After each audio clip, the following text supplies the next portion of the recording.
अभी थोड़ी देर पहले माननीय मुख्यमंत्री जी के नेतृत्व में कैबिनेट की बैठक हुई और सरकार ने 2 महत्वपूर्ण फैसले अभी लिए हैं। उनके संदर्भ में आपको सूचित करने हेतु मैं यहाँ उपस्थित हूँ। पहला निर्णय है ई वेस्ट पार्क से संबंधित। पूरे देश में जैसे जैसे टेक्नोलॉजी आगे बढ़ रही है, इलेक्ट्रॉनिक यूजेस, इलेक्ट्रॉनिक गैजेट्स, इन सब का यूज़ आगे बढ़ रहा है, वैसे वैसे ई वेस्ट एक बहुत बड़ी समस्या है और देश भर में अभी कोई बहुत साइंटिफिक तरीके से ई वेस्ट के मैनेजमेंट के लिए कोई इस तरह का सिस्टम नहीं बनाया गया है। तो दिल्ली सरकार ने आज निर्णय लिया है कि देश का पहला अपनी तरह का e waste management eco park Delhi में बनाएगी और इसमें साइंटिफिक और एनवायरमेंटल तरीके से जो भी ई वेस्ट है उसकी डिसमेंटलिंग का, उसकी रिफर्बिशिंग का, उसकी रिसाइकलिंग का और उसके जो भी मटेरियल होंगे वेस्ट में उपलब्ध उससे रीमैन्युफैक्चरिंग का काम किया जाएगा। तो इससे बहुत एक बड़ी राहत मिलेगी। अभी भी दिल्ली में और देश भर में ऐसा नहीं है कि इलेक्ट्रॉनिक गैजेट्स या जो भी ई वेस्ट है उसकी मैनेजमेंट पर कुछ नहीं हो रहा है, लेकिन वो बहुत इनफॉर्मली हो रहा है। हर जगह मशरूमिंग ऑफ इलीगल एक्टिविटीज़ या इनफॉर्मल तरीके से बिजनेसमैन अपने अपने लेवल पे कर रहे हैं और ये भी सुनने में आता है कि जब वो प्रोसेसेस होती हैं तो उसमें देश भर के कई हिस्सों में कि ई वेस्ट मैनेजमेंट की फ़लानी फैक्ट्री में आग लग गई या कहीं कोई कबाड़ खाना था उसमें कुछ ऐसा हो गया। तो उस सब को ध्यान में रखते हुए बहुत साइंटिफिक तरीके से, इकोनॉमिकली साइंटिफिक तरीके से, एनवायरमेंटली साइंटिफिक और सेफ तरीके से जो दुनिया में ई वेस्ट पार्क हैं उनके मॉडल्स को स्टडी किया गया है और उसके बेस पर एक 20 एकड़ की ज़मीन में फैला हुआ पार्क बनाया जाएगा। दिल्ली में लगभग 2 लाख टन कचरा जो है, ई कचरा, हर साल प्रोड्यूस होता है। तो इस सब के मैनेजमेंट में और भविष्य की ज़रूरतों को भी देखते हुए भारत सरकार ने जो गाइडलाइंस बनाए हैं इस संबंध में अलग अलग राज्यों के लिए निर्देश दिए हैं, लेकिन अभी कहीं काम नहीं शुरू हुआ है। हमें खुशी है कि दिल्ली में हम इसकी शुरुआत कर रहे हैं और इसको आज कंसल्टेंट अपॉइंट करने को आज दिल्ली सरकार ने मंजूरी दी है। तो एक तो फैसला इसके संबंध में था। दूसरा फैसला दिल्ली में टूरिज़्म के डेवलपमेंट, टूरिज़्म का इकोसिस्टम को आगे बढ़ाने और इंक्लूसिव ग्रोथ थ्रू टूरिज़्म को लेके एक बहुत महत्वपूर्ण फैसला है, जिसमें पूरे के पूरे टूरिज़्म सेक्टर को इंक्लूसिव ग्रोथ के लिए कैसे यूज़ किया जा सकता है, इसको लेके दिल्ली सरकार ने दिल्ली फिल्म पॉलिसी बनाई है। तो आज कैबिनेट ने दिल्ली फिल्म पॉलिसी 2022 को मंजूरी दी है। इस पॉलिसी की कुछ खास बातें हैं, मैं आपके सामने रख रहा हूँ। ये अपने आप में एक बहुत एक्सट्रीमली प्रोग्रेसिव पॉलिसी है जो हमारी टीम्स ने मिलकर पूरी रिसर्च करके देश और विदेश की जितनी भी फिल्म प्रमोशन पॉलिसीज़ हैं, टूरिज़्म पॉलिसीज़ हैं, फिल्म और टूरिज़्म के प्रमोशन को किस तरह से ब्लेंडेड करके यूज़ किया गया है ताकि वहाँ जॉब्स बढ़ें, ताकि इकोनॉमी में योगदान दें और ताकि एक लोगों के मन में प्राइड भी पैदा हो और पैरेलल इकोनॉमी में सपोर्ट हो। दुनिया में बहुत अच्छे अच्छे मॉडल्स हैं, उनको भी स्टडी किया गया। देश की फिल्म पॉलिसीज़, देश की फिल्म प्रमोशन पॉलिसीज़ को भी स्टडी किया गया और उसको सबको करके दिल्ली के आधार पर दिल्ली फिल्म पॉलिसी 2022 को आज कैबिनेट ने मंजूरी दी है। इसमें इसका सबसे इम्पॉर्टेंट विज़न, तो जैसा मैंने कहा कि सिर्फ और सिर्फ ये फिल्म प्रमोशन पॉलिसी नहीं है, ये अपने आप में सिनेमा वर्ल्ड को साथ लाके hotel industry, restaurant industry, hospitality की इंडस्ट्री, आर्टिस्ट्स, टूरिज्म से रिलेटेड और जो इंडस्ट्रीज़ हैं, ट्रांसपोर्ट इंडस्ट्रीज़ हैं, बसेस हैं, कैब्स हैं और बहुत फिल्म इंडस्ट्री से जुड़े हुए स्किल, सेमी स्किल जॉब्स हैं, उनकी ट्रेनिंग्स हैं, इन सब की एक इंक्लूसिव पॉलिसी है। तो इसमें कोई एक वो नहीं है और इस सबको मिला के एक टूरिज्म के थ्रू ग्रोथ का एक रास्ता बनाया गया है। इससे नए जॉब्स भी क्रिएट होंगे, इससे इकोनॉमी भी आगे बढ़ेगी, इससे नए सेक्टर्स भी आगे खुलेंगे। इसका अगर मैं ऑब्जेक्टिव आपके सामने रखूं तो इसके 4 ब्रॉडर ऑब्जेक्टिव हैं। सबसे पहले तो दिल्ली में रहने वाले हर व्यक्ति को दिल्ली से कैसे एसोसिएट करें, फिल्मों के माध्यम से, डॉक्यूमेंट्रीज के माध्यम से हर आदमी अपने दिल्ली पे प्राउड महसूस कर सके, ये पॉलिसी इस बात को ध्यान में रखती है।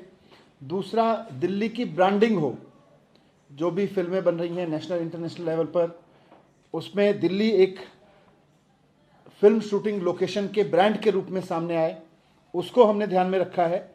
तीसरा, जो हर एक एजेंसी है, इंडियन फिल्म इंडस्ट्री से लेके इंटरनेशनल लेवल तक की जो फिल्म इंडस्ट्री है, उसमें खासतौर से डिफरेंट लैंग्वेजेस की इंडिया में फिल्म इंडस्ट्री है, उसके चाहने वालों की एक नई, मतलब फिल्म्स भी प्रमोट हों, ऐसा नहीं है कि खाली जॉब्स की बात हो, फिल्म्स भी प्रमोट हो, आर्ट एंड कल्चर प्रमोट हो, और इंक्लूसिव ग्रोथ, जैसा मैंने पहले अपने विजन में बताया कि सेमी स्किल्ड जॉब्स नए क्रिएट हों, अधिक से अधिक लोगों के लिए जॉब्स क्रिएट हों और इकोनॉमी में आगे बढ़ाए।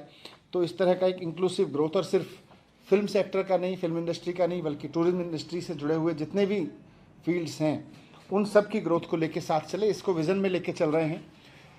फिल्म पॉलिसी क्या कहती है, ये नई फिल्म पॉलिसी जो सरकार ने लागू की है, मंजूरी दी है इसको, इसमें सबसे पहला इम्पॉर्टेंट फैक्टर है इंस्टीट्यूशनल सिस्टम्स को ठीक करना। अभी तक देश भर में, दुनिया भर में, दिल्ली में अगर किसी को फिल्म शूटिंग करनी होती है तो वो अलग अलग एजेंसीज को अप्लाई करता है। उसको अगर एक ही व्यक्ति को 3 डिफरेंट लोकेशंस पे फिल्म शूट करनी है तो पहले उसको ओनरशिप ढूंढनी पड़ेगी, गार्डन ऑफ 5 सेंसेस किसके पास है, फलानी रोड किसके पास है, फलाना पार्क या सिग्नेचर ब्रिज किसके पास है, उसको ढूंढना पड़ता है। फिर उन जगह अप्लाई करेगा, फिर उन जगह उसको फॉलो करने के लिए टीम्स लगानी पड़ती हैं। तो ये सब को ख़त्म करती है एक बहुत शानदार इंस्टीट्यूशनल मैकेनिज्म ये फिल्म पॉलिसी लेके आई है। Complete single window online clearance, कहीं किसी को कोई एक एप्लीकेशन डालने की ज़रूरत नहीं है, कहीं किसी को किसी दफ्तर को विजिट करने की ज़रूरत नहीं है, कहीं किसी को कोई धक्के खाने की ज़रूरत नहीं है। ई पेमेंट होगा, ई एप्लीकेशंस होंगी और 15 दिन के अंदर अंदर सारे अप्रूवल्स दिए जाएंगे। और इसमें हमारा टूरिज्म डिपार्टमेंट भारत सरकार की ओर से इसमें पहले से नोडल एजेंसी के रूप में दिया गया था। तो अगर कहीं कोई एजेंसी डिले करती है या कोई कारण बताती है तो बहुत ट्रांसपेरेंट तरीके से उसको बताना होगा। तो इसकी हम एक ई पोर्टल इसके लिए लेके आ रहे हैं, ई फिल्म क्लियरेंस के नाम से। ई फिल्म क्लियरेंस में दिल्ली की करीब 25 से ज़्यादा एजेंसीज़ को एक साथ लाया गया है, और ये मोरलेस वही एजेंसीज़ हैं जिनको एक फ़िल्म शूटिंग करने वाले लोग, एक फिल्म डायरेक्टर प्रोड्यूसर को ज़रूरत पड़ती है शूट करने के लिए, इनके पास भागने के लिए। तो अब किसी को अलग अलग नहीं भागना पड़ेगा। 25 से ज़्यादा एजेंसीज़ को सिंगल विंडो, ई पेमेंट, ई क्लियरेंसेस, और कहीं including Delhi police, including DDA, सारी एजेंसीज़, दिल्ली सरकार की सब सारी एजेंसीज जितनी भी हैं, मल्टी लेयर एजेंसीज हैं, सब की सब, और 15 दिन के अंदर अंदर सबको इसमें जारी करना होगा परमिशन। तो किसी भी फिल्म प्रोड्यूसर के लिए दिल्ली में सबसे बड़ी समस्या ये रहती थी कि अलग अलग एजेंसीज़ के पास कैसे भागेगा। तो इसमें सारी एजेंसीज़ को साथ लेके ये पॉलिसी बनाई गई है और सबकी सहमति से बनाई गई है। दूसरा, इसमें पॉलिसी लेवल इंटरवेंशन है। एक तो मैंने कहा इंस्टीट्यूशनल ऑफर है, इंस्टीट्यूशनल फ्रेमवर्क ऑफर करती है। दूसरा, पॉलिसी लेवल का एक फ्रेमवर्क ऑफर करती है जो बहुत प्रोग्रेसिव है, जिसमें हमने काफ़ी इंटरनेशनल मॉडल्स को स्टडी किया है। हमने दुनिया भर के फिल्म लोकेशंस में शूट होते हैं, वहाँ किस तरह से डायरेक्टर्स, प्रोड्यूसर को अट्रैक्ट करने के लिए, उसको फिल्म ब्रांडिंग के लिए उन्होंने कैसे यूज़ किया। तो इस पर हमने कोई भी दिल्ली में जो फिल्म बनेगी, दिल्ली में जो फिल्म शूट होगी, उसको हम सरकार की ओर से सब्सिडी दे सकते हैं उसके खर्चों में, और उसके टोटल कॉस्ट जो उसकी लो लेवल की मैं अभी डिटेल बताऊंगा, पर लगभग 3 करोड़ तक की उसको सब्सिडी दी जा सकती है फिल्म प्रोडक्शन के लिए। उसके लेकिन डिटेल्स होंगे कि किस आधार पे दी जाएगी और कैसे दी जाएगी। तो कोई फिल्म अगर शूट हुई दिल्ली में तो वो कितने दिन शूट हुई, नंबर ऑफ शूटिंग कितने थे दिल्ली में, लोकेशंस जो हैं उनकी कंटेंट और ब्रांडिंग। ऐसा नहीं है कि किसी रेस्टोरेंट में बैठे तो अंदर रेस्टोरेंट का शॉट दिखा दिया। दिल्ली की ब्रांडिंग कैसे हो रही है, दिल्ली की लोकेशंस का कंटेंट कैसे दिखाया जा रहा है, उसमें दिल्ली कैसे एस्टेब्लिश हो रही है, कितनी देर तक पूरी फिल्म में दिल्ली एस्टेब्लिश हो रही है, इसको लेके उसके पॉइंट्स होंगे। तीसरा है local artist, support staff, skilled crew जो काम करेगा। बड़े बड़े आर्टिस्ट तो निश्चित रूप से जहाँ देश में वो रहते हैं वो चाहे कोलकाता में हो, चेन्नई में हो, या मुंबई में हो, या दिल्ली में हो, जहाँ भी रहते हैं, लेकिन जो लोकल आर्टिस्ट हैं, सपोर्ट स्टाफ है, स्किल्ड क्रूज हैं दिल्ली के, उनको कितना उसमें इस्तेमाल किया गया है, उनके लेवल पर कितना खर्चा यहाँ पे किया गया है, और पूरी फिल्म के प्री प्रोडक्शन, पोस्ट प्रोडक्शन में दिल्ली में एक्चुअली कितना खर्चा किया गया है। तो इसको देखते हुए फिल्म को पॉइंट्स दिए जाएंगे और उसके बेस पर किसी फिल्म को सब्सिडी दी जाएगी। This subsidy will be maximum up to 3 crore rupees. However, जो लोअर कॉस्ट इंफ्रास्ट्रक्चर होता है, लोअर कॉस्ट में जैसे आर्टिस्ट को हायर करना या दिल्ली में खर्चा करना, वो जो क्लेम करेगा कि हमने दिल्ली में इतना खर्चा किया है, उसका 10% से 25% तक सरकार उसको सब्सिडाइज करेगी।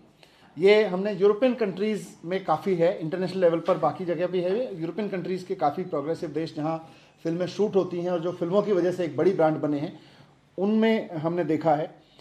तो ये एक इसका इम्पॉर्टेंट फीचर है फिल्म पॉलिसी का। दूसरा, ये भी देखा जाएगा कि जो फिल्म प्रोड्यूसर्स हैं, हम चाहते हैं कि नए फिल्म प्रोड्यूसर्स भी आएँ, जो लोग दिल्ली में शूट करते रहे हैं वो भी आएँ, लेकिन साथ साथ जिन्होंने अभी तक दिल्ली में फिल्में नहीं बनाई हैं वो लोग भी दिल्ली में शूट करने के लिए आए। तो उसके आधार पे भी उनको पॉइंट्स दिए जाएंगे।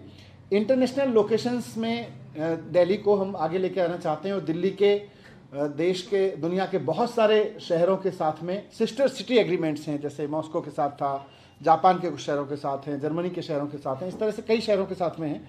तो उनके साथ में भी वहाँ के जो फिल्म प्रोड्यूसर्स हैं उनके लिए भी एक्स्ट्रा पॉइंट्स दिए जाएंगे। तो इसके लिए, इस पूरे सब्सिडी के लिए और इन पॉइंट्स के आधार पर फिल्म्स को सपोर्ट करने के लिए 50 करोड़ रुपए का दिल्ली फिल्म फंड एस्टेब्लिश किया जाएगा, जो फिल्म प्रोड्यूसर्स को सपोर्ट करने के लिए होगा। दूसरा, एक दिल्ली फिल्म कार्ड, दुनिया भर में ये बहुत पॉपुलर कॉन्सेप्ट है फिल्म शूटिंग लोकेशंस के लिए। एक दिल्ली फिल्म कार्ड प्रोड्यूसर्स के लिए जारी किया जाएगा। इस कार्ड को 1 लाख रुपए में होगा, लेकिन इसकी सबसे बड़ी खास बात ये होगी कि जो प्रोड्यूसर्स रेगुलर दिल्ली में शूट करते हैं या करना चाहते हैं, हम दिल्ली के बहुत सारे टूरिज्म इंडस्ट्री के लोगों को, होटल हॉस्पिटलिटी इंडस्ट्री के लोगों को अपने टूरिज्म डिपार्टमेंट के साथ एम्पेनल करेंगे। और इस कार्ड को, जो लोग इस कार्ड के ज़रिए दिल्ली में शूट करने की फैसिलिटी अवेल करना चाहेंगे, उनको हम डिस्काउंट्स दिलवाएंगे। तो एक तरह से दिल्ली के फिल्म के, जब कोई प्रोड्यूसर बाहर से आएगा, अगर वो हमारा टूरिज्म डिपार्टमेंट का 1 लाख रुपए वाला वो card, Delhi film card holder है, बहुत सारे देशों में इस तरह के कार्ड चलते हैं, तो उस कार्ड के होल्डर को एक्स्ट्रा बेनिफिट्स मिलेंगे यहाँ की इंडस्ट्री से, सरकार के पास, टूरिज्म डिपार्टमेंट के पास में जो हमारे पास एम्पेनल्ड होटल्स हैं, कैब के लोग होंगे, टूरिज्म ट्रांसपोर्ट ऑपरेटर्स होंगे, उन सब की तरफ से स्पेशल डिस्काउंट ऑफर्स भी सरकार की ओर से उनको दिलवाए जाएंगे। एक और चीज़ फिल्म पॉलिसी में इंपॉर्टेंट है कि अभी तक दिल्ली का कोई अपना इंटरनेशनल फिल्म फेस्टिवल नहीं होता था। एक नेशनल लेवल का फिल्म फेस्टिवल होता है जो बहुत पहले यहाँ से गोवा शिफ्ट कर दिया गया था। दिल्ली का इंटरनेशनल फिल्म फेस्टिवल नहीं होता है। तो अब दिल्ली में भी हर साल एक इंटरनेशनल फिल्म फेस्टिवल हुआ करेगा। दूसरा, एक और नए अवार्ड्स शुरू किए जाएंगे जो दिल्ली में शूटिंग होगी फिल्मों की। दिल्ली के लोअर लेवल के आर्टिस्ट, स्किल लेबर्स और इन सब को लेके जो लोग फिल्म शूट कर रहे होंगे ज़्यादातर, उसमें से बड़े बड़े प्रोड्यूसर्स और आर्टिस्ट को तो अवार्ड होता ही है, डायरेक्टर्स को तो अवार्ड होता ही है। तो जब हमारा फिल्म एक्सीलेंस अवार्ड होगा, लोअर लेवल स्टाफ के लिए भी उसमें अवार्ड्स होंगे। तो ये भी हमारी फिल्म पॉलिसी कह रही है। और इस पॉलिसी को ठीक से लागू करने के लिए दिल्ली के टूरिज्म सेक्टर को, दिल्ली की इकोनॉमी को, दिल्ली के जॉब सेक्टर को इससे फ़ायदा मिले और दिल्ली की ब्रांडिंग को इससे फ़ायदा मिले, इसके लिए दिल्ली फिल्म एडवाइजरी बोर्ड भी स्थापित किया जाएगा। तो ये इसके कुछ फीचर्स थे। मैं आपको मतलब पूरे देश और दुनिया के जो आपके माध्यम से फिल्म प्रोड्यूसर्स हैं, फिल्म बनाने वाले लोग हैं, उनको रिक्वेस्ट करना चाहता हूँ कि एक बहुत प्रोग्रेसिव फिल्म पॉलिसी दिल्ली में बनाई है। दुनिया के बहुत बड़े बड़े देशों की राजधानियों से हमने सीखा है, उनकी फिल्म पॉलिसी से सीखा है, उनके एक्सपीरियंस से सीखा है और फिल्म प्रोड्यूसर्स, डायरेक्टर्स की नीड से सीखा है। हमारी टीम्स ने बहुत कंसल्टेंसी की फिल्म प्रोड्यूसर्स के साथ में, डायरेक्टर्स के साथ में, उसके बाद ये पॉलिसी बनाई है। मुझे उम्मीद है कि ये नए जॉब्स भी देगी और इंडस्ट्री को बढ़ावा भी देगी, बहुत इंक्लूसिव ग्रोथ का साधन बनेगी ये पॉलिसी। Thank you. 50 करोड़ आपने बताया इस पूरे फिल्म के लिए, 1 साल के लिए। हाँ, 1 साल का 50 करोड़ का। सर, एक मुस्तफा मुस्तफाबाद का मामला है। पहले फिल्म पॉलिसी पे बात कर लो और कुछ।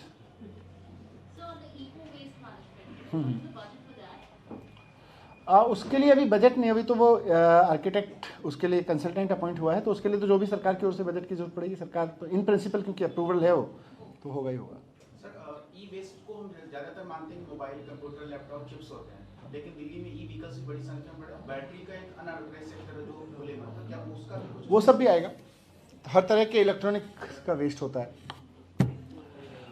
हाँ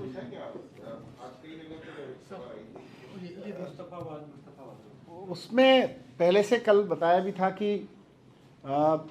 एक अच्छा दिल्ली में सारे स्कूल्स में दिल्ली के सारे बच्चे बच्चियों को पढ़ाने के लिए बहुत अच्छी शानदार व्यवस्था चल रही है। अब उसको लेके कुछ कुछ राजनीति करने की कोशिश हो रही है। हमारे यहाँ अच्छे से सारी बच्चियाँ, हर धर्म हर जाति की बच्चियाँ हमारी बच्चियाँ हैं, डिग्निटी है और सबको कहीं कोई हमारी तरफ से कहीं रेस्ट्रिक्शन नहीं होता, सबके परंपराओं का सम्मान करते हुए होता है। और जो मैंने भी पूछा इसके बाद कि ये हुआ क्या, कैसे हुआ, तो अभी तक तो मुझे नहीं लगता कि कहीं कोई किसी को प्रॉब्लम है। कहीं किसी एक केस में कहीं प्रॉब्लम हुई और उसको किसी टीचर ने कुछ बोला, वो बहुत उस तरह का है। सरकार की ओर से हमारे स्कूल सिस्टम, एजुकेशन डिपार्टमेंट बहुत केयर करके एक एक बच्चे को अपनी तरफ से हम लोग कदर करते हैं।